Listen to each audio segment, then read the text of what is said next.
Hello, listeners, and welcome back to another episode of Cognitive Dissidence. As usual, I'm your host. I'm Jacob Shapiro. I'm also a partner and the director of geopolitical analysis at Cognitive Investments.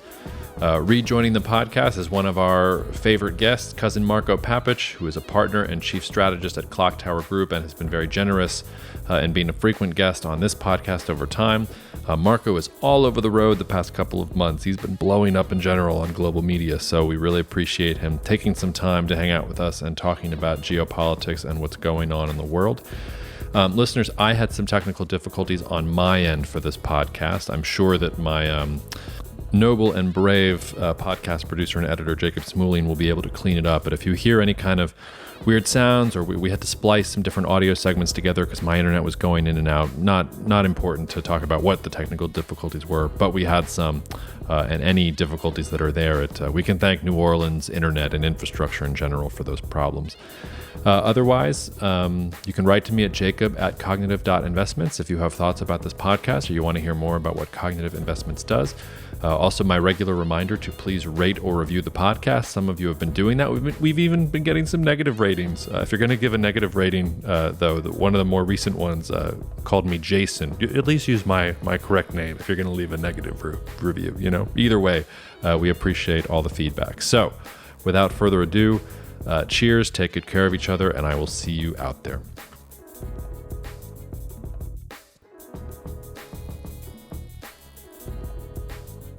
Cognitive Investments LLC is a registered investment advisor. Advisory services are only offered to clients or prospective clients where Cognitive and its representatives are properly licensed or exempt from licensure. For additional information, please visit our website at www.cognitive.investments. The information provided is for educational and informational purposes only and does not constitute investment advice, and it should not be relied on as such. It should not be considered a solicitation to buy or an offer to sell a security. It does not take into account any investor's particular investment objectives, strategies, tax status, or investment horizon. You should consult your attorney or tax advisor. All right, coming to us live from his built-in sauna in his own house is cousin Marko. It's nice to have you back, Marko. Thanks for taking some time on your ridiculous travels around the world. Is it sounding soft and nice? It sounds lovely. Okay, sweet. So I finally managed to connect my, right as your introduction ended, I managed to connect my earphones. So hopefully this is going to be better. So yes, I am in my sauna because there's reconstruction at our office in Santa Monica. It's difficult to get headphones to work in a sauna. I mean, it's hard. It is, and if I start sweating, it's not because of the difficulty of your questions or uncertainty of my conviction. It is purely because I'm in a sauna. But great to be speaking with you. I know it's not the uncertainty of your convictions. It could be anything else, I think. All right, let's just dive straight in. Mark, I was telling you before we hit the record button, for the first time in my career, I don't know whether I'm just getting old or what, but there's too much shit going on for me to even keep track of. I feel like I'm like a dog chasing squirrels in the street for every single geopolitical development that's going on. We're recording here on October 12th. This will come out in about a week or two. I mean, just the top stories this week are the British government seems to be trying to collapse the entire economy. Mohammed bin Salman is fashioning himself some grand geopolitical, I don't know what you want to call him, strategist. The party Congress, there's so much stuff going on. So tell me what you think the most important thing is to cut through all this noise that folks need to be trained in on. Yeah, I mean, unfortunately for guys like us, who obviously prefer to talk about geopolitics and politics and the interaction of those in the markets, right now it's all one trade. It's just one. I mean, and obviously just for those of you who don't know what I do for a living, I'm a geopolitical strategist focused almost exclusively on the markets, so kind of ignorant and completely disinterested in what happens to the course of humanity. If we have a nuclear exchange, I'm trying to figure out what to buy and sell. Like that's how it is. And so it's really difficult for my job because while I would love to talk about Ukraine with clients, or I would love to talk about the OPEC decision to cut, supply, and that's, by the way, is a great example. Like they cut supply by a considerable amount and oil fell. Why? Because it's all one trade, and it's about the Fed, and it's about being inside of Jay Powell's head and trying to figure out whether he's a jihadi, effectively, and he is a zealot and he wants to bring inflation down to 2% within the next 12 months, or whether he is going to react to material constraints that are emerging around him, including, the balance of payment crisis in American geopolitical allies like the UK, which you prefaced and you referenced as a first issue, which I think is really, really significant. So that's unfortunate. Like, it's all one trade. It's like they force 2-year real yields to go up. Market is puking because of that, and it's really difficult to know what to buy and sell because bond market is selling off well as equities are selling off as well. Like, risk parity is reversing, and investors have nowhere to hide. Tell me if I'm remembering this correctly. I feel like you wrote some piece that was where you were lampooning Volcker as a false demigod, and you were talking about how Powell wouldn't be able, or that the Federal Reserve really shouldn't increase interest rates that much because doing so wouldn't actually affect the fundamental drivers of inflation. Like, what we actually need right now in the cycle is a lot of capex, and if you increase interest rates right now, like, those companies are going to have to spend the capex to rebuild supply chains and find new supply of commodities and things like that anyway. Am I remembering that piece right? And has Powell's jihadism, as you say it, like, basically turned your analysis on its head? Well, just to be clear, like, I hate the word should, and it's a 4-letter word on my team. So I was writing that piece in terms of what happens if I'm wrong. So my view is that the Fed at some point is going to become aware of all the things they're breaking, in the economy and in the world, mainly through the channels such as the bond market carnage, which is a problem as yields rise, but also through the channel which is the dollar, which is going to start, draining liquidity around the world, which has already happened. Yeah. So my view is they're going to do something about that. And the reason I wrote the piece that you're referencing is to try to say, okay, well, what if I'm wrong? And then I said, okay, well, if I'm wrong, they're trying to keep inflation under 2%. They're so committed to that financial stability as a goal is less relevant to them. Labor market health, which will suffer, obviously, like, they're going to break the economy, unemployment will go up. Those are ancillary goals. And my answer was, look, there is a completely false narrative in the financial community, in the epistemic community that is finance. And that false narrative is that, Arthur Burns was an idiot, he was a failure, but Paul Volcker was not. And this is based, this is such a formative myth for most investors that when I say this, people start lighting themselves on fire or burning my effigies, And we basically pass on this myth to young analysts as we tuck them to sleep in the glowing light of the Bloomberg terminal. This is such an important narrative, and it's so stupid. Arthur Burns caused a recession. He raised rates from 73 to 75. We had a very deep recession. CPI went from 12% to 5%. Extraordinary success in terms of peaking CPI and bringing it down. And then what happened was the recession of 73 to 75 delayed the supply side response that would have helped make the decline in CPI permanent, such as North Sea exploration. So North Sea oil was basically discovered in late 60s, early 70s. It didn't come online until the late 70s because of the recession. That was one of the reasons that no one was going to spend billions of dollars drilling in one of the most inhospitable seas on the planet in the middle of a recession. Similarly, you could argue the political response was not conducive to supply side reforms. Jimmy Carter won the election. We didn't get Ronald Reagan until 4 years later, 6 years later. And that's another reason why there was a delay. So I think this is really important because when Paul Volcker shows up, he did raise rates 600 basis points more than Arthur Burns. And in the extremely quantifiable, mathematically inclined investment community, it's like that simple. Like, well, Volcker was just more, hardcore.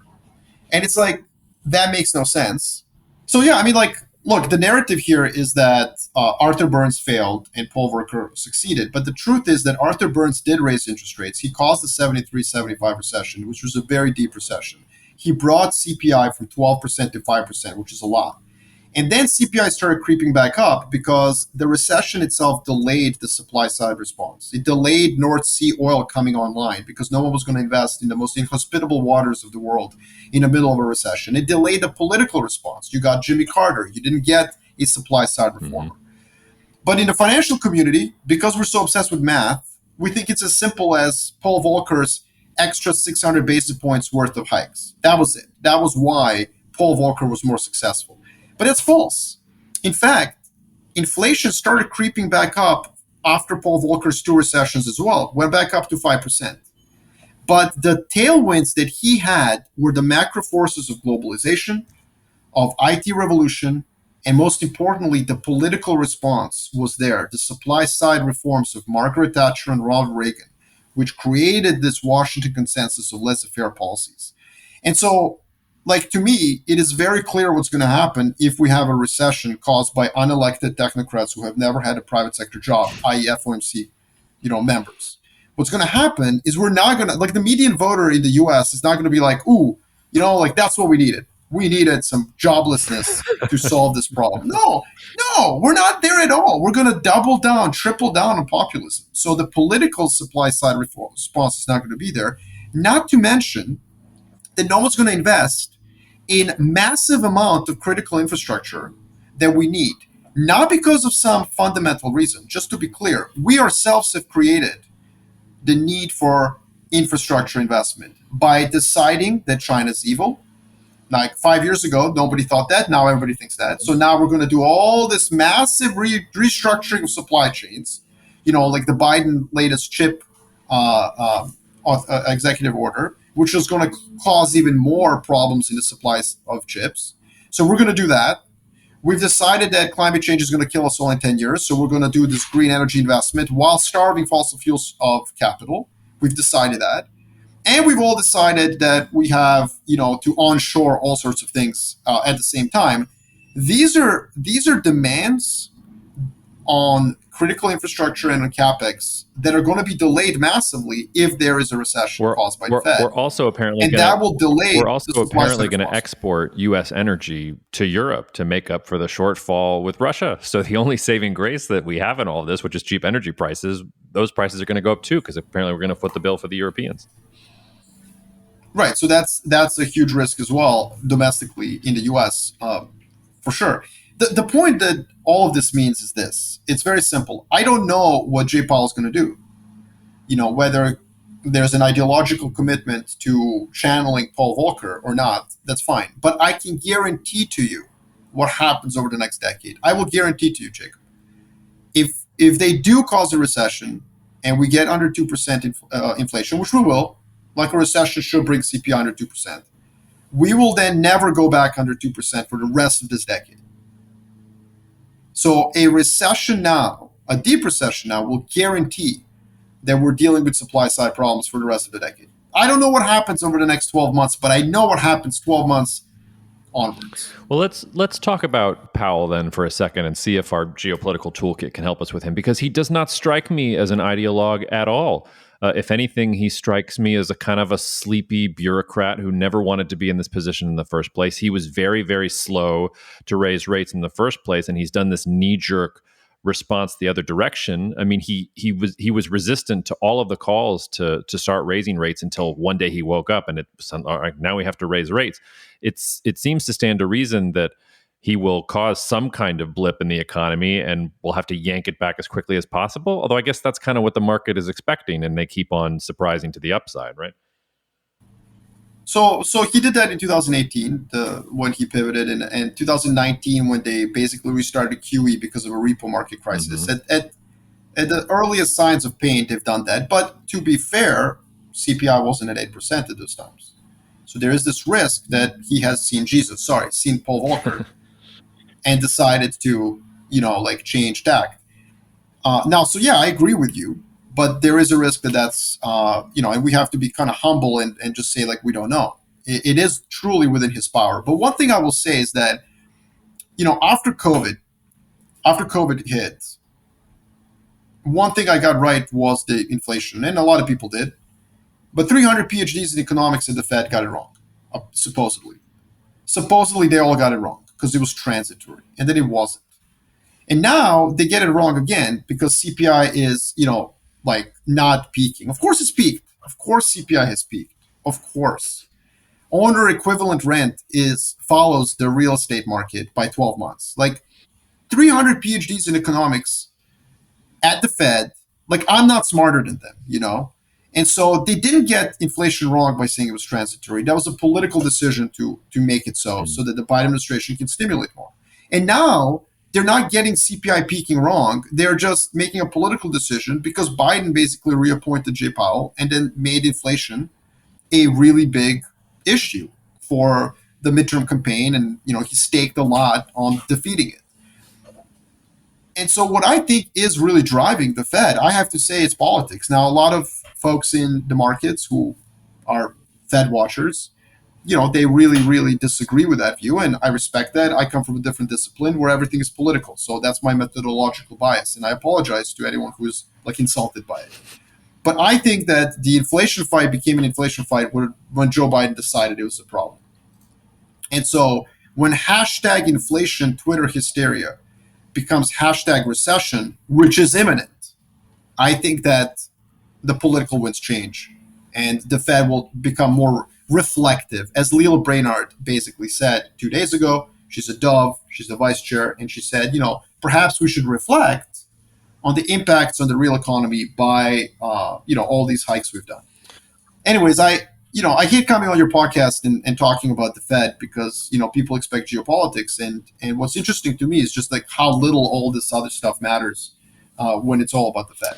Well, except that all the other stuff, well, first of all, the nice tricky sleight of hand that geopolitics makes is that everything is geopolitics. So everything from underwater basket weaving in Mali to Jerome Powell's breakfast and how that affects his mental state, we can make the case that that's geopolitics. That's what our mentor George Friedman perfected, that model of being able to sort of, hey, look over here when this is the thing. But I also, Marko, I have to ask, are you feeling okay? Because you just said you apologized to anybody that you insulted. I'm not used to you giving two shits about anybody that you insulted. Is everything okay over there? You're fine? Yeah, I'm fine. I'm fine. You know, I just, you know, I know I'm going to irk people, but, you know, I guess you're right. Like, I usually don't really care about that. One thing I will say is that there is this narrative, usually on Twitter, because, you know, Twitter is awesome, that like what the Fed is doing is geopolitical. Right. And it's like, no, it's not. It is not in U.S. interest that like everything around the world breaks. Especially because guess what? It's not emerging markets that are breaking.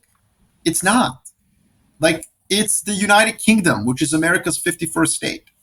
You know, the most loyal ally. Canada's going to break and Australia are going to break because their housing, you know, their economies are leveraged on a real estate bubble of like epic proportions that looks Japanese real estate in the 1980s and 90s look like child play.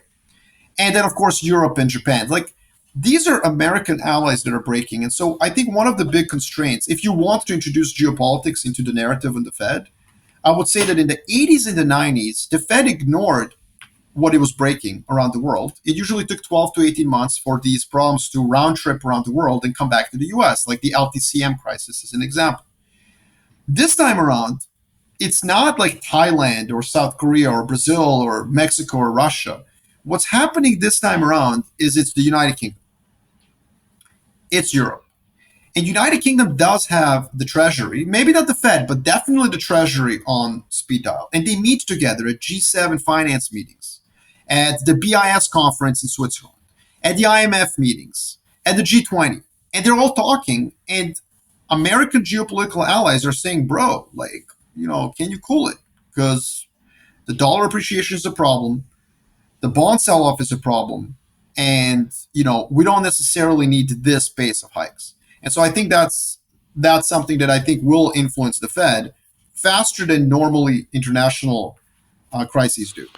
Yeah, well, before we leave the Fed, because I do think once Powell makes his decision, all these geopolitical things that you and I focus on are going to come to the forefront. Like, we're all sort of waiting for the shoe to drop, and we have to be ready because when the shoe does drop, all these other things are going to assert themselves with a vengeance. But I take your point that right now Powell is the focus. But your guarantee that I hope to take into any U.S. bank here in the next 10 years about inflation being higher than 2% if Powell does this, you seem to say that we might have, you don't know what's going to happen in the next 12 months, that we'll see if a recession comes.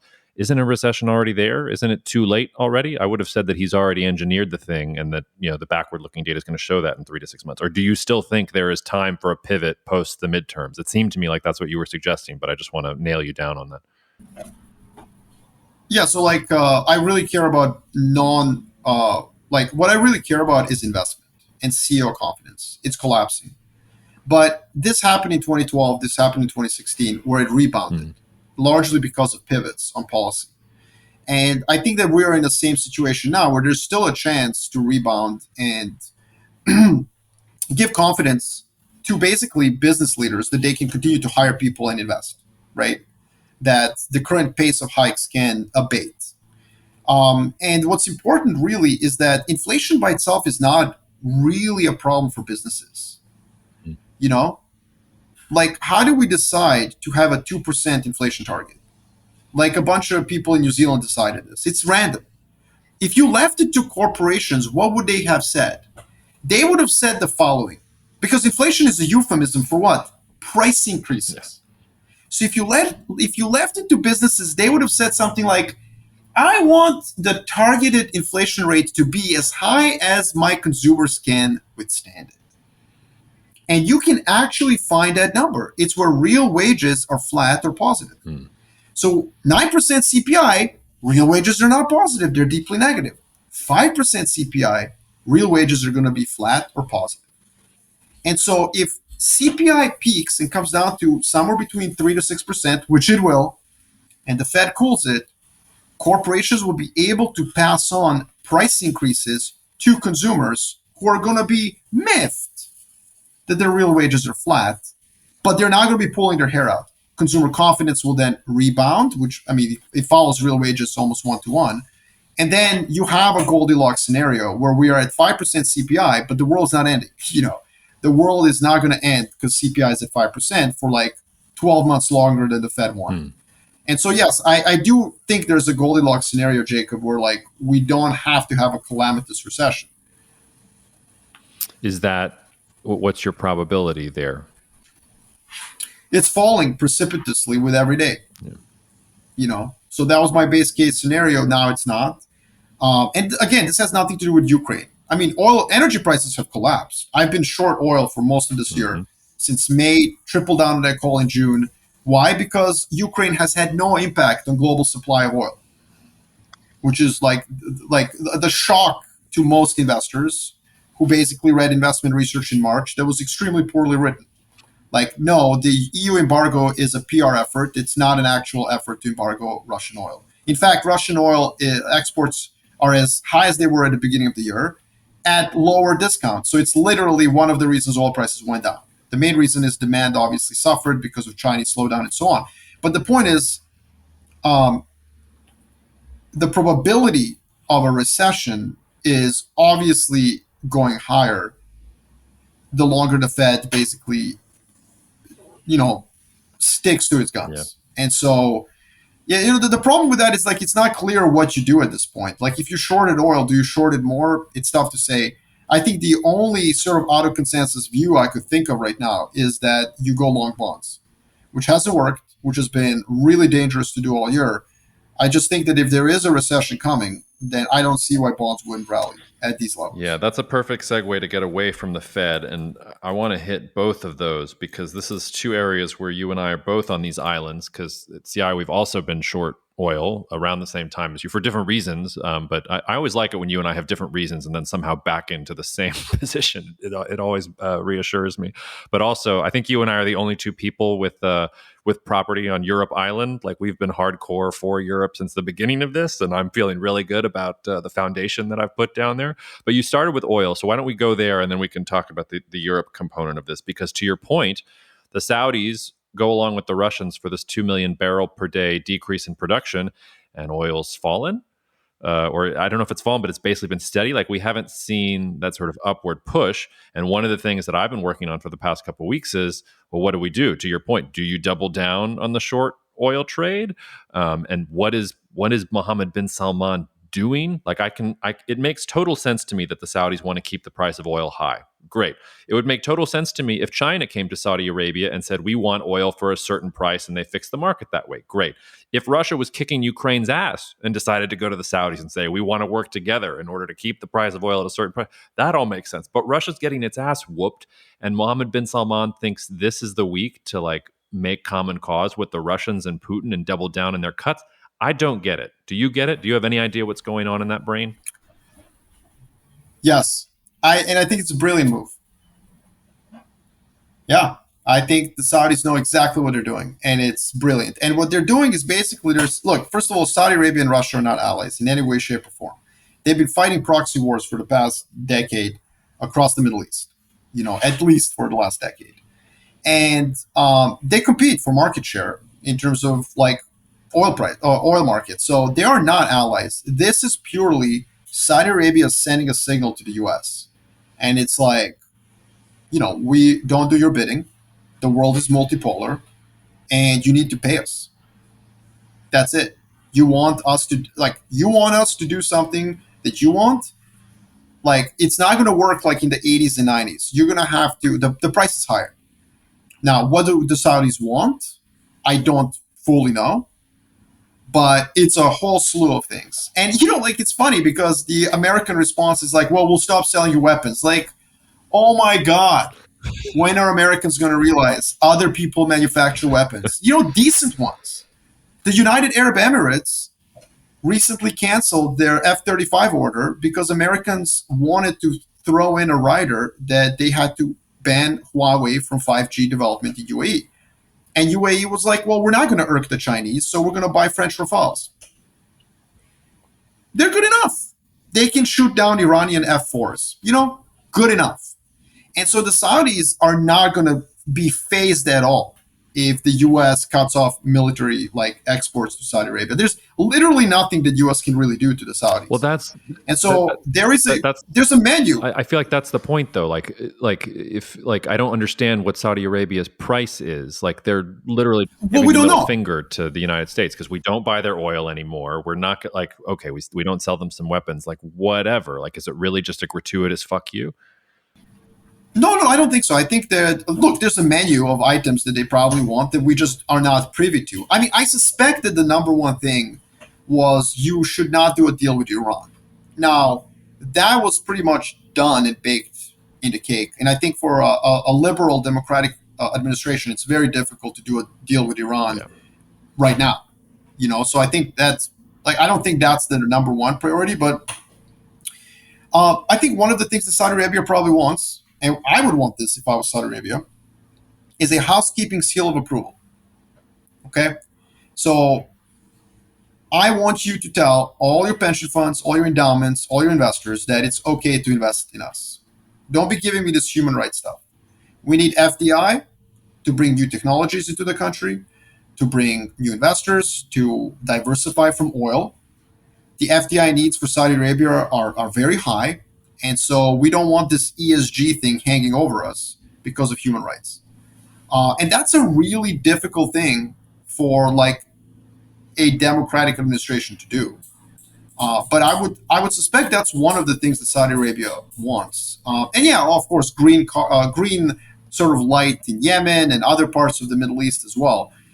But I think what Saudi Arabia is showing to the rest of the world is that in a multipolar world, you need to play to the highest bidder. And I've called this geopolitical promiscuity. You have to be geopolitical promiscuous, which means that you do not choose sides ever between US, China, or any other bloc. And you signal to the rest of the world that you can flirt with anyone. It's the equivalent of basically, pursuing a love interest, they're ignoring you, and then you go out and you take some Instagram photos. You throw it on the gram. Like, hey, what's up? I was out with this person last night. What's up? And it's on the Instagram right now. That's what Saudi Arabia is doing, and they're playing it brilliantly. And, God bless them. U.S. is starting to wake up to the realization that the rest of the world is doing this to them. And I think this narrative that somehow multipolarity is over because, the Fed is increasing interest rates and the dollar is hurting other countries is so moronic. I don't know what to say. No, I'm with you. We are in the thick of multipolarity right now. And what Saudis did is clear example of this. And by the way, what's going to be a great test of multipolarity as well? Will South Korea, Japan, and the Netherlands abide by the export controls that the Americans are putting on sophisticated chips to China? Mm-hmm. That's going to be another. If you're running South Korea, why would you do that? Sorry, 25% of my exports go to China. Sorry, America. I'm going to help China make 7 nanometer chips. Do you have a problem with that? Innovate. I'm not going to cut into my profit margins and revenues of a state champion, effectively Samsung, because you're afraid of competition with China. Like, tough cookie. Go back to the drawing board and make more innovation. Yeah, I mean, I think it's likely that Japan and the Netherlands go along, and South Korea doesn't. I think you're right there. And I'm also with you on the multipolar argument, and I'm with you on the promiscuous argument. But to take it back to Saudi Arabia for a second, it seems to me that they did pick sides. So if they had come out and said we're going to cut oil because we want to balance the market, and if you go read the OPEC report from this month, it's not that incendiary. They're actually just bringing the market back into balance. The market was fundamentally oversupplied. You can say that in a way that is not, raising a middle finger to the United States, and not just to the United States, but to Europe and everybody else who's purchasing oil. It looks to me like MBS did take sides because it was the Russians who came out, and they were the first ones to say we want to cut oil production. And then the Saudis came out and said, yes, not only do we want to cut oil production, we want to cut it by double what the Russians proposed. And we're gonna do it. And now there's all these rumors about MBS and Putin. They're going to keep the price of oil up until the war in Ukraine ends. It feels to me like MBS picked a side, and that's the problem. And that if what you want is the housekeeping seal of approval, not just from the United States, but from the Europeans, if you want to keep the Chinese, your most important customers, happy, maybe you don't want to keep oil prices up while they're dealing with a real estate crisis and an epic drought and all these other things. Like, it seems to me like MBS is like, part of me thinks it's the same mistake Putin made, thinking that just because he has some energy leverage over the rest of the world, he gets to do whatever he wants and send whatever message he wants to whoever he wants when he wants to. Am I reading it wrong there? Well, you can reverse decisions of OPEC. You can't reverse invading a country with insufficient and untrained and generally incompetent troops. Yeah. So I don't know. I think it's a decent tool of negotiations. And precisely because oil prices didn't go up egregiously, I think it's not a bad, like you said, it is just, look, here's what happened. In March, a bunch of investment banks that don't understand geopolitics said that we're going to lose 1.5 million barrels because of EU embargo against Russia. An EU embargo that's a PR effort, for God's sakes. We didn't lose that 1.5 million barrels, which is why oil prices collapsed. One of the reasons. I mean, the main reason is slowdown in economic growth, mainly out of China, which is why I shorted oil. It was really not a geopolitical argument. It was a demand argument. But anyways, oil falls. What Saudi Arabia is doing is it's retroactively proving those forecasts somewhat correct. They're trying to do what the Ukraine war didn't do. And so I don't think it's like that much of a middle finger, precisely because oil prices haven't increased. Now, they actually voted against Russian, like at the UNGA, Saudi Arabia in earlier this year voted against, like they voted in favor of condemning Russia. So Saudi Arabia has not chosen sides in terms of picking like they're not going to accept the annexation. They're going to continue to push against Russian influence across the Middle East. As I said, they were effectively tacitly on opposing sides in a couple of conflicts, especially in Syria.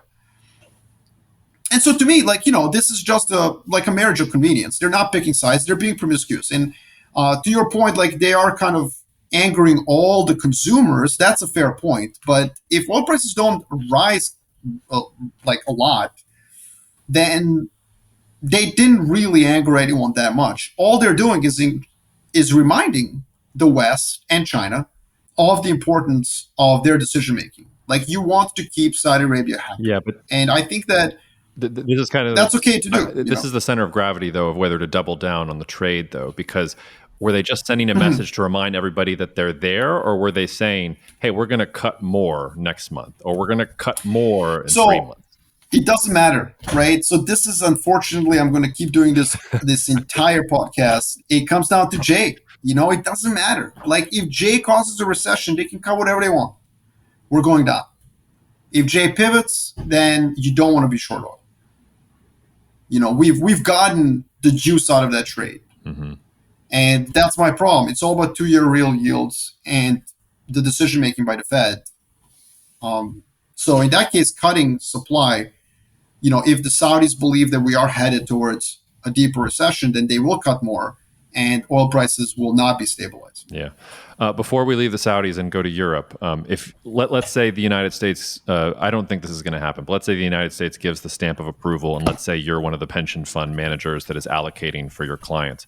Would you invest in Saudi Arabia? The IMF came out today and said they had to revise their growth targets upwards. It's the only country in the world that seems to be getting upward revisions on growth targets. I wonder why I won't say that. What I was about to Look, I absolutely would, and I think that, yeah, like, I would absolutely invest in Saudi Arabia. But that's also because I believe that the fiduciary responsibility is the only responsibility. Now, obviously, public institutions like public pension funds have other responsibilities, which can be written into their mandates by the legislators.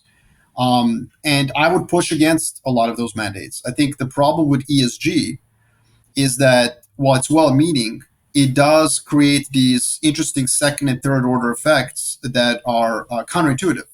A good example of this is investing in fossil fuels.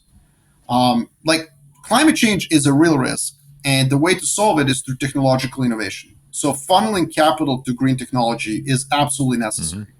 At the same time, if we starve fossil fuels of capital, we will not have enough of it. Prices of fossil fuels will rise, creating a backlash politically against the green agenda. The median voter will revolt. This is what the Yellow Vest protest, the Gilets jaunes, in France was about. It was basically a fuel tax protest. So counterintuitively, the ESG agenda will cause the median voter, the global median voter, to abandon the green push. And that's why I think, like, you should leave normative issues to policymakers, and investing should be done based on returns. Now, Saudi Arabia, like the Saudi Arabian government, for all the problems with human rights that it has also brought social revolution to the country that I think is really genuinely impressive. Like, it's moving in the right direction. And so you could even make an argument, like, why would you deny the population of Saudi Arabia that's educated, that's young, that's moving towards, more liberal social norms? Why would you deny them access to things like capital to diversify away from energy? So that you can satisfy labor market needs of a very young population. That seems like you're participating in actually creating headwinds and speed bumps for the country on its path towards eventually, evolving towards modern norms. Yeah, and so that's another example of second and third order effects that are exactly the opposite of what some neat PDF with cute little UN SDGs would suggest. Yeah, the question was more, do you think that it's a good investment? Because I would have said Vision 2030 was a joke 2 years. I did say 2 years ago that Vision 2030 was a joke. I look at the GDP figures now, and a lot of it's because oil prices are high, but suddenly it doesn't look so much like a joke. The non-oil sector of the economy is growing, and it's kind of shocking to me, to be honest. Well, you know what? Like, I mean, Vision 2030 is obviously, like, written by consultants, and it's supposed to be a glossy PDF. So let's leave that aside. But I think the thing about Saudi Arabia, like, I lived in the Middle East. I grew up in the Middle East for part of my life in Jordan. And Jordan is culturally somewhat similar to the Hijaz, part of Saudi Arabia. And the Hijaz of Saudi Arabia is an incredibly rich part of the world. This is where Jeddah, Mecca, and Medina are. And, like, the reason that Islam was born there is because there were a lot of people that moved, the caravans, the trade. It was globally interconnected with the rest of the world. Saudi Arabia does have a culture and a history of being connected to the rest of the world, being liberal, being, like, open to the rest of the world. And so, like, that's why Islam spread, by the way. Like, it spread because it was interconnected through trade and through links. And so I think that, yeah, absolutely, Saudi Arabia could re-emphasize that part of its culture and its history, which is very rich, as opposed to, like, the empty quarter, at the Riyadh kind of part of Saudi Arabia, which, yeah, looks like Iraqis, and that's what has been emphasized for the last couple of decades. But I do think that this is a country that, if it taps into that potential of the young, educated labor force, it will be very interesting. That's one of your spiciest takes yet, for my money. Let's turn to the Ukraine war, and I don't care if J is the thing that's affecting markets. Tell me what you're thinking about Russia and Ukraine and about Europe. I mean, You said, what to buy in this current market. Those European equity valuations look pretty enticing to me. Whether you want to go at Poland being the country that's going to help rebuild Ukraine, whether you want to go, the French and the Germans with, valuations at like 2008 level lows we're starting to stock. I mean, there's some interesting things there from my point of view. So I think that, first of all, I have to caveat again, if Jay Powell causes a recession, you should not buy Europe. I have to keep caveating everything with that. But look, here's what I would say. What I like about Europe is this. There's a bunch of people out there who thinks that European success and manufacturing economy and industrialization is based on cheap natural gas from Russia. That is the dumbest thing I've heard in my life. And I can't believe that investment banks write this crap. This like cute little adage that $2 trillion German economy is leveraged to $27 billion of imports from Russian natural gas is like it's like beyond, like it's glib. It's like if glibness could do lines of cocaine, that's what it would come up with. Yeah.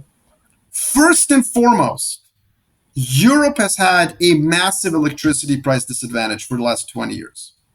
It's been paying 2 to 3 times American electricity prices for industrial users for the past 20 freaking years.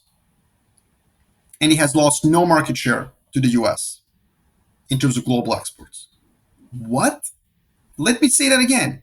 Europe has had 2 to 3 times higher prices for its industrial users, hasn't lost market share to America or any other region.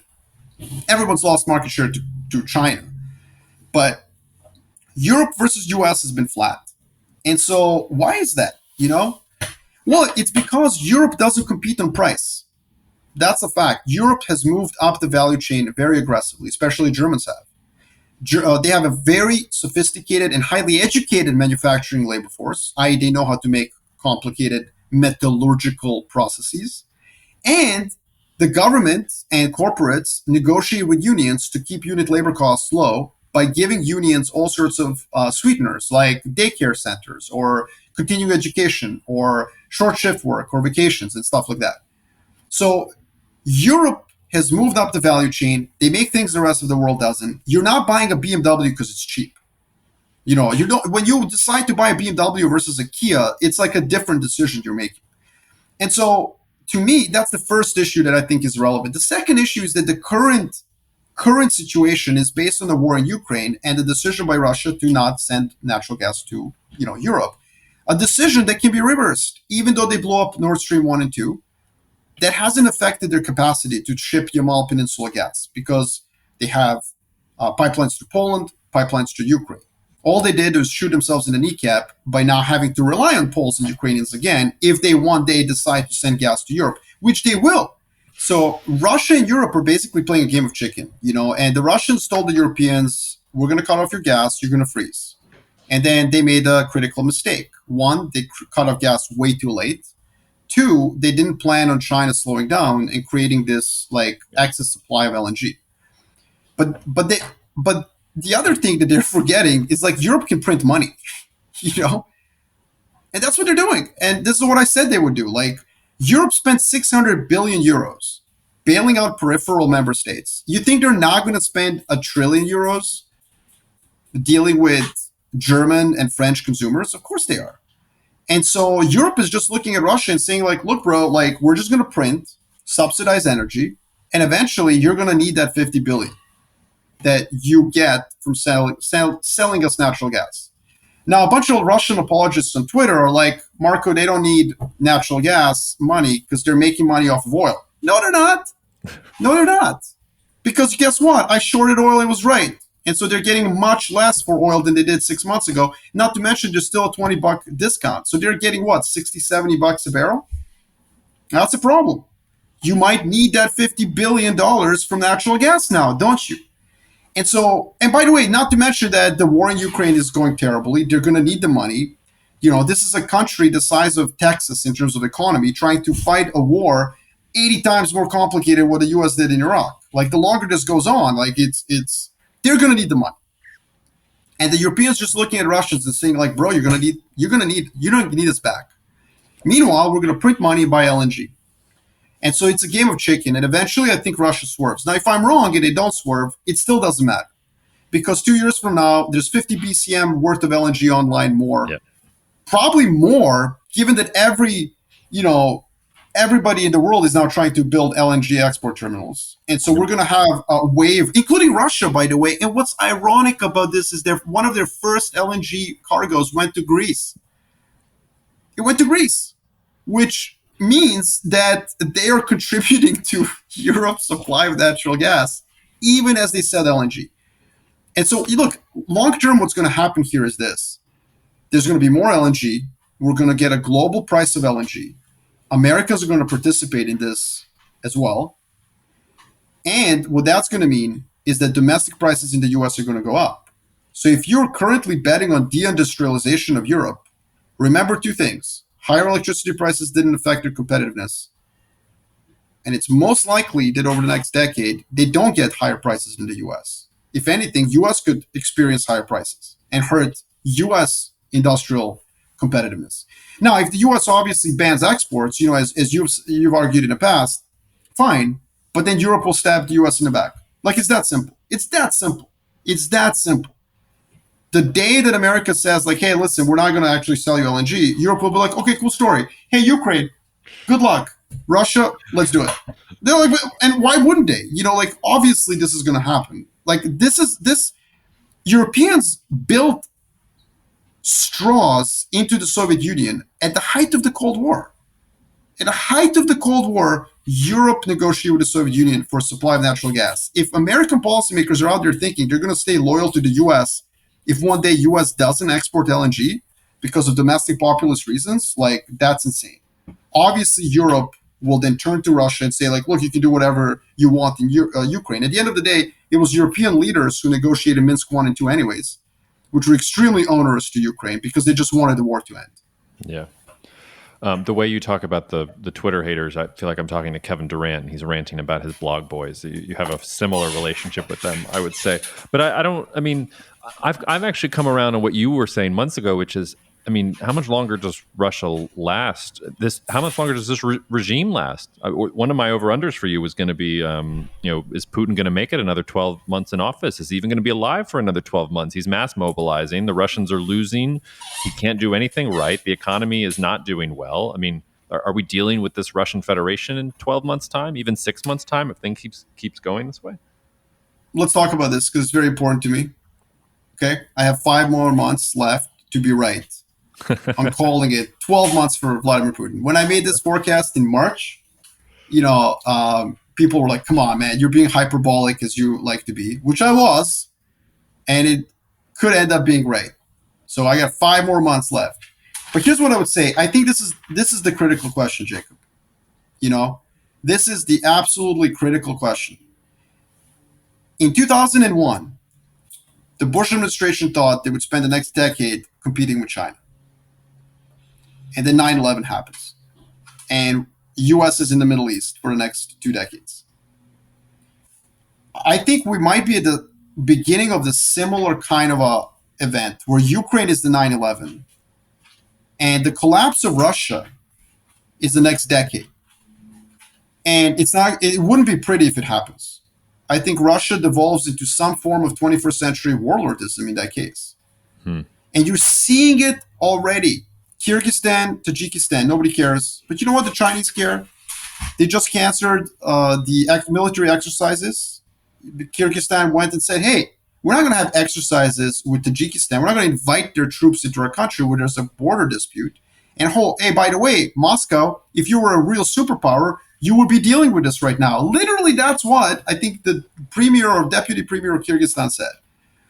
And so you're already starting to see these problems on the borders. Caucasus are going to go next, Central Asia, and then parts of Russia that have, ethnic minorities that, think that they can run the place better, like Tatarstan, which is rich in oil, which is independent-minded. And so I think that the mistake that Putin made is so incredibly costly for Russia. It's not just about him or his regime. This is about the people of Russia and the future of the country. And I think that this is something that we could be dealing as the number one geopolitical risk for the next decade. That we'll see, potentially China, U.S., Europe, Turkey, Iran.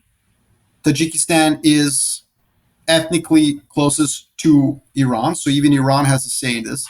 You could see a real scramble, like scramble for Africa 19th style, would scramble for Russia, given its commodity, like wealth and so on, and that's a really disastrous effect. This is like Ivan the Terrible killing his firstborn and leaving the dynasty to his secondborn, who was like mentally impaired, which led to the times. No, I mean, and I'm not comparing anyone to that, but like I'm just saying, like it led to the times of troubles as it's called in Russian, and it led to the Romanovs basically taking over. But that interlude was extremely terrifying interlude of Russian history. And by the way, Putin recently referenced this in one of the televised interviews.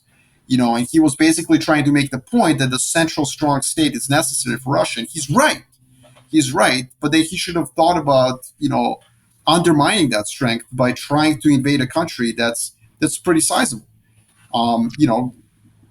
relative to Russia. Yeah, I hadn't thought of that analogy. I've been looking at 1917 and thinking about how a Russian revolution creates global communism and an entire, a completely different geopolitical reality because the power centers in Moscow change hands. It's that kind of level thing, and I'm getting closer and closer to that. No, but that's a good one. I probably like Times of Troubles better because it captures complete collapse. But and there's no ideology that will emanate out of this. It will just be warlordism. But 1917 is good too because people forget for the next 5 years there was warlordism in Russia. Yeah. Various generals of the white army were basically regional warlords, and it took the Red Army and the Bolsheviks. It took them good 5-6 years to gain control of the whole country. Yeah. All right, let's move to some over-unders, and then we'll talk basketball. Sound good? Because we've had some tough listeners. I hope you don't know about the technical difficulties we've been having, but there have been a little. Do you still stick by the Putin 12 months thing? Do you think he goes away in the next 5 months, over-under? Yeah, I mean, look, I'm going to stick to the view because it's cool to do that. Obviously, it is. Let me put it this way. I think the price for my call has risen. Yes. And I might think of selling it to someone else. I might sell that ticket. I'll buy. Okay. I'm ready to buy. You're ready to buy. So 5 months. It's not a 12-month call anymore. It's just 5 months until expiry. So, I'll buy your 5-month call option. Sweet, yeah. Cool. I want to stick with that. And it's a cool thing to do. I don't see how, Putin really gets out of this. I mean, this is a tragic error from if you're a Russian and if you are looking at this from a Russian perspective, this is a tragedy. Yeah. Over under 8 years until Ukraine joins the European Union. Under. It's just it's big. Ukraine's 43 million people. There's no need, I think, from a European perspective. You know why? Because they're going to win. Yep. The Europeans are going to slow play this. So I would say the under. As in, it's going to take more than 8 years. Oh, sorry. Over. Yeah. Okay. But do you think it happens eventually? If I had set that line at 15 years.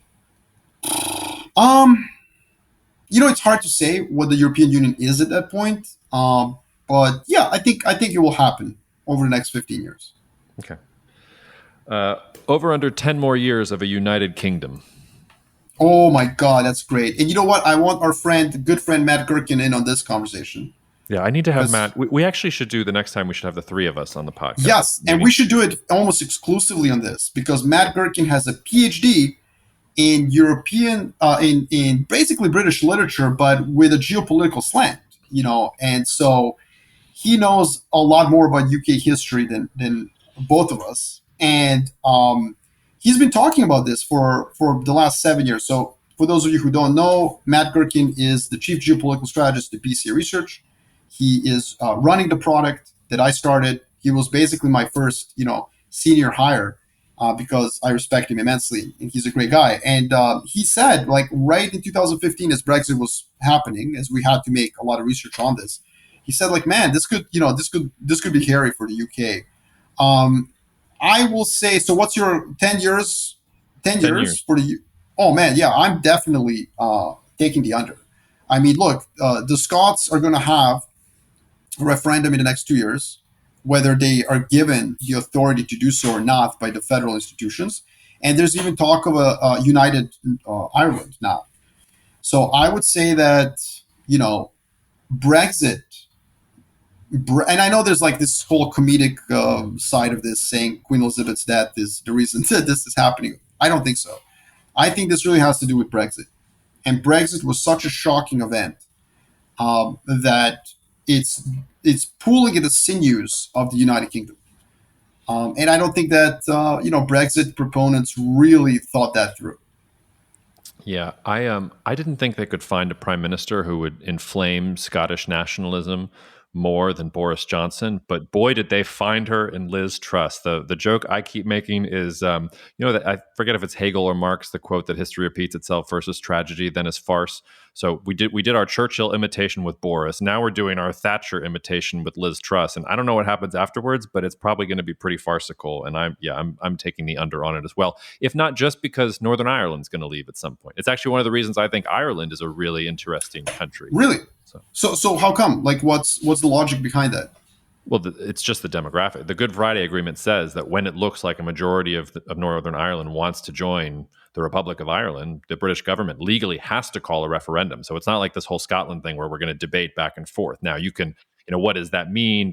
What polls are you going to use? Like, there's a whole thing there. But once that gets triggered, then you have a referendum. Then maybe Northern Ireland joins Ireland at that point.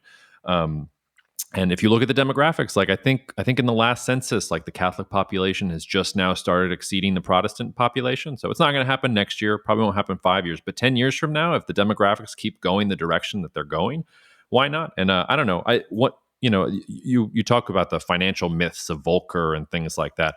Another myth to me seems to be that countries that are split apart being rejoined together, it's a burden on the larger, more advanced country, even though Germany showed that wasn't that big of a deal. So if Ireland gets to welcome Northern Ireland back into the fold at some point in 10 years, great. South Korea gets to welcome back North Korea at some point in the next century, great. That'll be a great moment for those countries, I think. That's interesting. There's a famous Monty Python skit comparing a Protestant family with a Catholic family. Just so I don't insult anyone again, there I am caveating again. I'm just going to let everyone search this on YouTube, watch it, and then ask yourself, why did London agree to that clause in the Good Friday Agreement? There's also a good joke. Let's see if I don't butcher it. It's there's an IRA guy stops a car and points a gun at the guy's head and says, "Are you Catholic or Protestant?" And the guy says, "Jewish." And the IRA guy says, "Well, so are you a Jewish Catholic or are you a Jewish Protestant?" I always like that joke. You can make that joke because you're Jewish. Anybody can make any jokes that they want, as far as I'm concerned. Yeah. Over under 150 on the dollar for the yen by the end of the year. Yeah, I mean, like by the end of the year. Yeah. It's a 146 here today. Yeah, I'm going to stick with my view on the Fed, right? So I'm going to say under. Okay. And I'm going to go down in flames with this view. My framework is based on constraints. I can't just abandon it and say, Jay Powell is going to be ideological. So I think a pivot eventually shows up and the dollar abates. Okay. Now, I have two fill in the blanks for you before we move to basketball talk. Number one, Germany is the blank of the European Union. I really like the comparison to the early United States of America and to the Confederation. The Confederation that eventually failed, and then the U.S. had to build the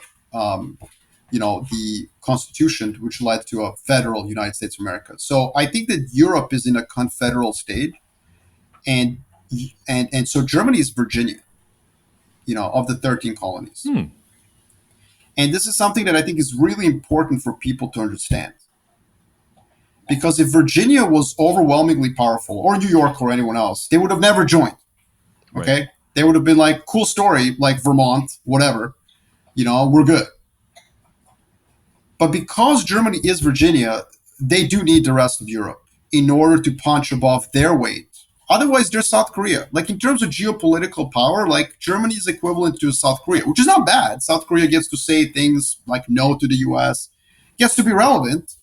But, like, that's who they are. And so I think that that's something that a lot of American analysts miss, which is that Germany is not this overwhelming, powerful country that one day is just going to walk away from the project. Yes, they are the first amongst equals, as presumably Virginia was, out of the 13 colonies, but they still need the rest of them to defend themselves against, in Virginia's case, UK reinvading, and in the case of Germany, to defend themselves against the vagaries of a multipolar global order, whether it's Russians, whether it's Middle East, whether it's whatever. Yeah, that's an interesting metaphor also, because within 100 years... What would you say? Well, I would have said... I think Germany is the leader of the European Union is the word I would have used. But I mean, your Virginia metaphor is way more interesting than I would have taken it. And the flip side of Virginia, of course, is that Virginia is the capital of the Confederacy 100 years down the road and loses the Civil War. So if that's the trajectory that Germany is on, they get sort of this time in the sun, but eventually will be overrun by the European Union that they create around them. Well, and that's, by the way, that's something very important that you just said. If I can just, I love this, and I want to continue, but I want to extend that. It's very, very important not to extrapolate linearly if you're doing long-term forecasting, and you showed exactly what that is. Like, in the late 18th century, Virginia was the leader. In the mid-19th century, it wasn't.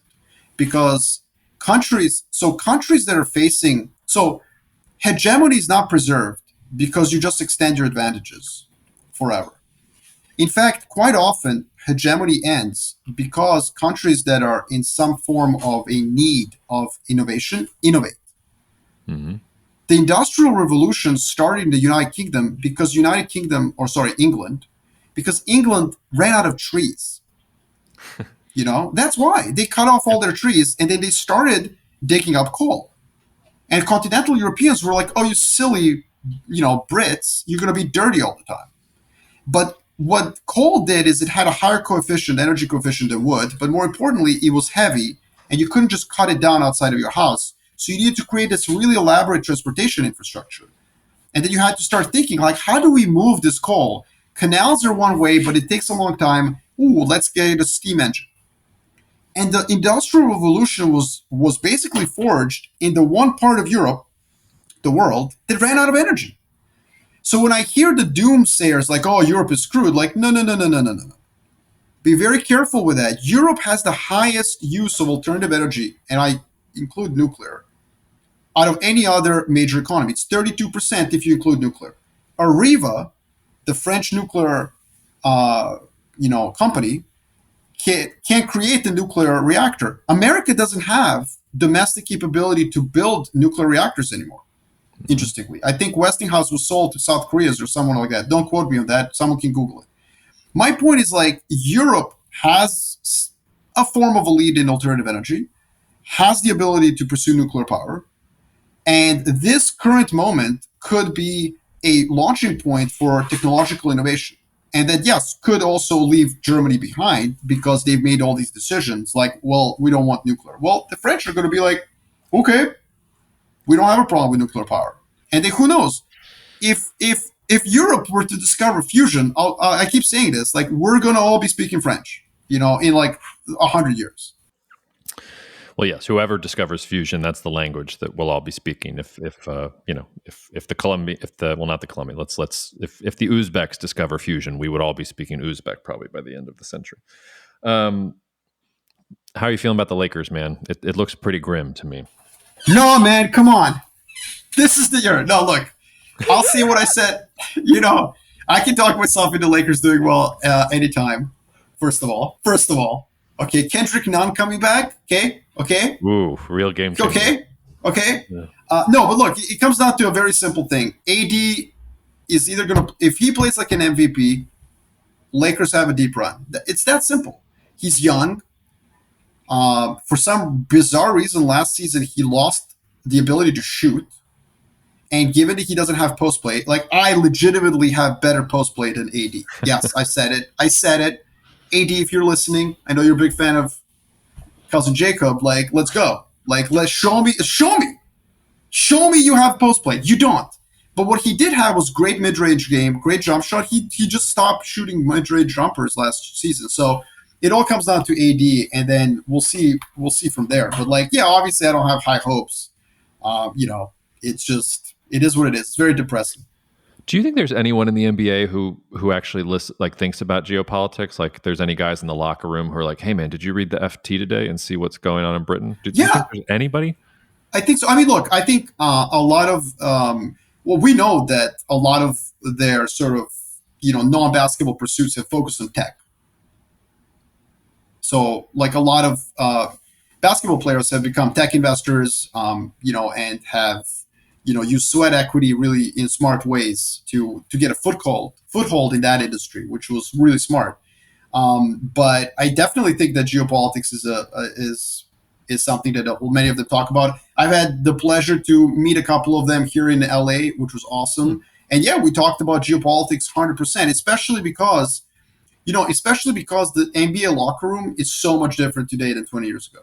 And it's so much different because like majority of players, not majority, but a high percent of players are foreign, and they're no longer kind of scrubs, like who are seen as can't play defense.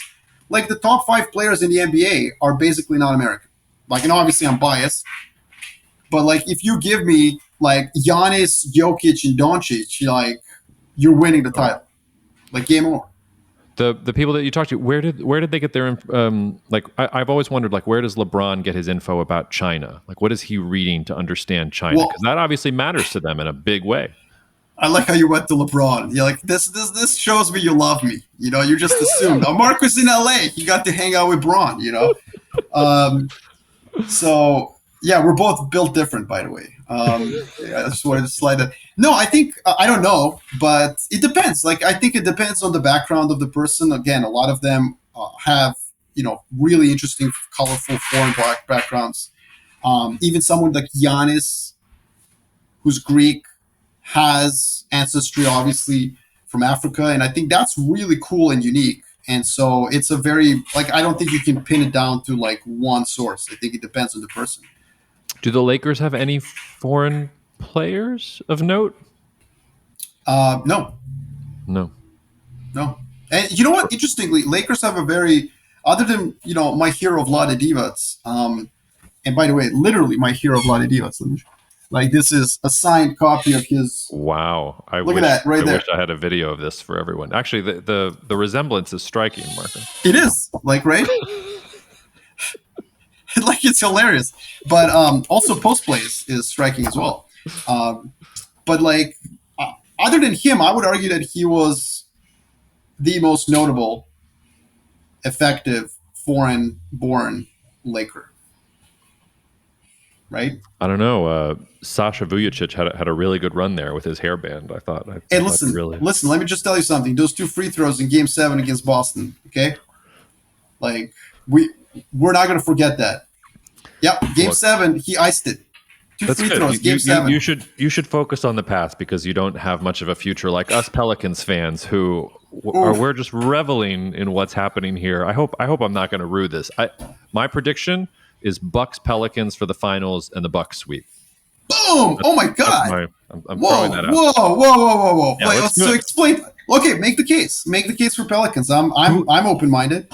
Okay, well, the Pelicans case has to be that Zion comes back and is at least 85% of the dude that he was before he got injured or whatever else. And if you look at all the videos coming out of, like, he's saying all the right things, he's eating right, he's spent time in the cryo chamber, whatever he's supposed to be doing. But if you put Zion on that team, like who's going to stop them? Like the only Mm. person who can really take care of Zion, I think, is Giannis. Now maybe you're going to tell me that AD can, but then you've got old LeBron and Russell Westbrook running around out there. We got CJ who can dice them up. We've got BI, who you should know well from his time in LA, doing Yeah, of things. course. The poor man's Kevin Durant. Like Yeah. I don't see anybody in the West who's going to mess around with the Pels if Zion is doing Zion stuff. Mm. I don't know. I think so. When I think of the West, the Clippers are stacked, right? And I really don't like the Clippers, but they're fine.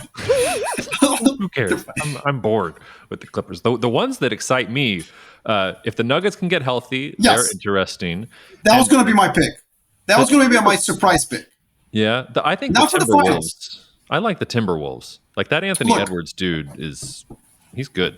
No, yeah. So Timberwolves, fine. I really like the Nuggets though, because Nuggets had playoff experience. They went to the finals, right, of the Western Conference Final. And Jokic has been plowing by himself out there, and now he's got people to play with, which is awesome. So I do really really like the Nuggets. And I think in the East, I think the Bucks are a good pick. It's just that I have this view. This is a narrative, right? This is something I almost want to happen because it's fun. But like the Nets, right? And like I'm not a fan of what has happened in that team. Obviously, like doesn't sit well with me. I'm 40 years old and from a different era. Blah blah blah blah blah. But like they have that FU kind of a like thesis now, and that's dangerous. Like Simmons, he's got to prove himself. Irving and Durant. This could be like a really interesting season if. And by the way, Simmons is like an incredible two-way player, man. Like he is a dominant defensive force. Like he can affect games with his defense. And if he's surrounded by Kyrie Irving and KD, who cares that he can't shoot? Oh, I do. I was going to ask, do you think that he's learned how to shoot a layup? It doesn't matter. Off season? But why does it matter, though? You can have one player on the court who cannot shoot. You can. You absolutely can. You absolutely can. Because like it's not like every team in the NBA has like Draymond Green can't hit threes anymore. True. He is horrendous. He's horrendous. He can make a layup. But like I really think. No, listen. Okay, Rajon Rondo. On the Celtics was a dominant offensive player, and obviously defensive player, without being able to shoot a jumper. And what was interesting to me is that all the teams that played off of him were doing the Celtics a favor because he was able to see above the defense. He wasn't pressured. He could pass.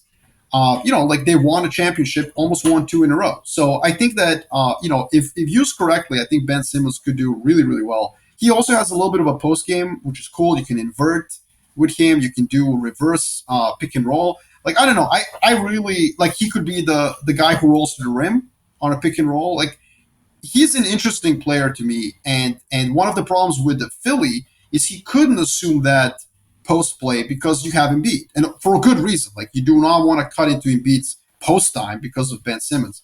On the Nets, they can do a lot of funky stuff with him, and like again, I'm not like a Nets fan. I'm not a fan of like what happened with them and the way they ask for trades, which is fine, whatever, it's their business. But I think that it will be an interesting narrative, and they have this like edge to them now.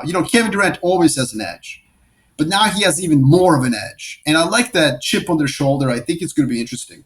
But look, go ahead. Sorry. I'm talking too much. So I'll be buying your call options on the Putin 5-month thing, and I will buy whatever puts you want to sell on Ben Simmons. Like I'll gladly take that off of your hands if you're saying that Ben Simmons is going to be the answer. The team to me that's interesting in the East is Cleveland.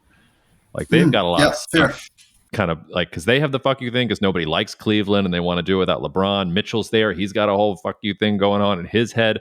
I like all the young guys that they got going on. Like there's some interesting stuff percolating there. Like that what's that? Is it Evan Mobley's the kid's name? Like he'll eat Simmons for breakfast, and he also can shoot the basketball, which is something that's important. Like you talked about Rondo, that was over a decade ago, man. Like the league has changed since then.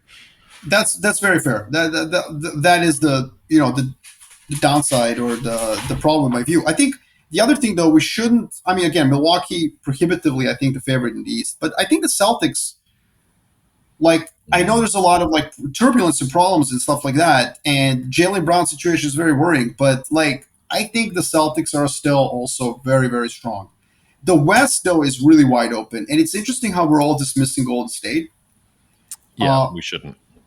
Like, and I don't know. I don't know if we shouldn't. I think it's interesting. Um, I think Phoenix being dismissed, I think is right. I think that is correct. The way Dallas beat them is just like, I don't think they recover from that. And then, yeah, I mean, look, I think the Lakers do have a chance. I really do, because the West is so weak. Yeah. And if they're all healthy, like, who knows? Who knows what happens? I went to one of the Pels Phoenix games in that first round, and we didn't win the game that I went to, but it was way too close and way too competitive. And Alvarado was just like up in CP3's business. Yeah. Like he was. Oh, you were at that game? I was at that game. He was. That's the game. It was so good. It was so incredible. Good. That's the last taste I have in my mouth of the Pelicans season 2. So that's one of the reasons I'm optimistic. Well, but wait, before we go, I do want to ask you. I mean, like, who is the prohibitive favorite in the West? Like, it is really wide open. I think the prohibitive favorite has to be Golden State, just because they did it before. But I think if we're going to be geopolitical nerds about it, the West looks very multipolar for me. There is there are rising powers and falling powers, and I think acquiring Russell Westbrook was something like invading Ukraine. There's a nice analogy that you can make. Oh man, so mean. One thing I will say. What I think is interesting also is I think it's going to be super fun to watch the Tankapalooza for Wembanyama. Yeah. Yep, it is. And I think that my money is on Pop, because one of the quirks of history out there that is really important to emphasize is that nobody tanked harder than the San Antonio Spurs in the year before Tim Duncan. Now, I remember this because, my dad is a huge Celtics fan, which is hilarious because I'm a huge Laker fan. And he was like, we're getting Tim Duncan. It's like the Celtics were horrendous in the mid-90s. And everything was set up. And then David Robinson goes out. Sean Elliott goes out. Like literally, I mean, I think Dominique Wilkins came back from Greece. He did. Yeah? And like led them scoring. This was like, it was a masterful job by the Spurs. And as a Laker fan, obviously, I've always, there's a huge rivalry between the Lakers and the Spurs in those years. And I always said this like, well, they tanked for Tim Duncan. But, I mean, now, as an adult, I'm like, it's poetry. Like, it's Greg Popovich, like, Greek tragedy, the way he did that. And he did it so shamelessly, so thoroughly. And so I expect the San Antonio Spurs to put in one of the greatest tanking jobs in human history. And it will make so much sense that they get Wembanyama, because they have a great international, speaking of teams with great international history and being able to integrate international players, fan base that loves it. I mean, this is Tony Parker still having some roots in San Antonio. I think this will be an incredible, incredible place for him. And then Popovich is going to just resurrect his career. And I can't wait to see that happen. I love it. It reminds me of the story, though, the year that in my former life as a Hawks fan, where it was very clear that we were going to get Chris Paul, and then we got the right draft pick, and we drafted Marvin Williams. Thanks, Atlanta, for all the memories there. Well, that's but that's not going to happen through Popovich, obviously. No, it's not going to happen to Popovich, and it happened to us multiple times because we passed Doncic too, and that's why I'm a Luka. Yeah, I know. Marko, before I let you go, we joked about this last year, and I haven't even briefed you on this yet. But this year, I want to do what the Mannings are doing with Monday Night Football. I want to do that for a couple NBA playoff games. So I'm getting it set up so we can have live feeds and we can just talk and announce the games themselves, but also be talking about geopolitics in the back. If you're up for it, I don't want to speak. Oh my God, I would definitely be up for this. This would be incredible. We have to do it where there is a big international component, though, so that I can. Talk politically correct comments about people from my region. No, we're mostly going to talk about geopolitics because there's enough commercial breaks we know. And then I think we can do the job better than the announcers out there. So we'll just do it that way, right? I mean, I've said this before. I've said this before to you many times. I think the soothing tone of your voice is intoxicating. Oh, wow. And so I think you as the play-by-play, me as the caller, and I'm colorful and hyperbolic. So I think between the two of us, like, yeah, ESPN should start calling. All right. Well, I'm going to set it up and just bookmark it in your calendar. So be following the NBA enough so that when it rolls around to March, April, whenever the playoffs start, we're gonna try to do that stuff. I have my fantasy draft tomorrow, and just so you know, I've recruited some of my ex-colleagues from BCA Research to conduct thousands of Monte Carlo simulations. Our Excel model is so complicated that it crashes my Mac Pro. Wow. So yeah, but I still haven't won ever because I like to still go against the model and do long shots. That's good. You'll be right eventually. Cousin Marko, we'll see you soon, man. Thank you, Cousin Jacob. Thank you so much for listening to the Cognitive Dissidence podcast brought to you by Cognitive Investments. If you are interested in learning more about cognitive investments, you can check us out online at cognitive.investments. That's cognitive.investments. You can also write to me directly if you want at jacob@cognitive.investments. Cheers, and we'll see you out there. The views expressed in this commentary are subject to change based on market and other conditions. This podcast may contain certain statements that may be deemed forward-looking statements. Please note that any such statements are not guarantees of any future performance, and actual results or developments may differ materially from those projected. Any projections, market outlooks, or estimates are based upon certain assumptions and should not be construed as indicative of actual events that will occur.